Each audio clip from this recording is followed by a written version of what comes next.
Welcome to Pindar Poetry. We hope you learned something new.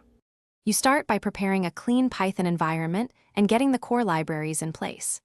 Create and activate a virtualenv, then install OpenCV and NumPy so image I/O is stable. Next, choose a PyTorch build that matches your CUDA driver, because mismatches break GPU acceleration. Once done, clone the Openpose Python wrapper or build the official Openpose repo with Python bindings. This gives you the importable module. Make sure paths to models are correct before running examples. Now you load the models and wire up the frame pipeline. Point the wrapper to your models folder and set net resolution to balance speed and accuracy.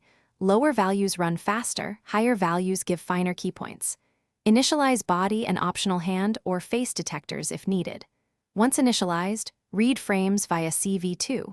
Video capture or load images, then call the Openpose forward function to produce keypoints.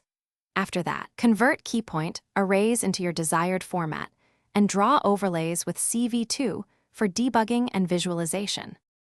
Finish by post-processing and exporting the results for your application. Normalize keypoint coordinates to image size, apply simple smoothing or confidence thresholds, then write JSON or CSV with frame indices or timestamps.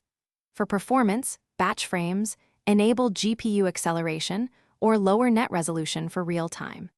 If something breaks, inspect error messages and then verify CUDA and PyTorch compatibility. Confirm model files are in the expected folder, and ensure your Python path includes the Openpose bindings. Thanks for watching. Consider subscribing if we helped you.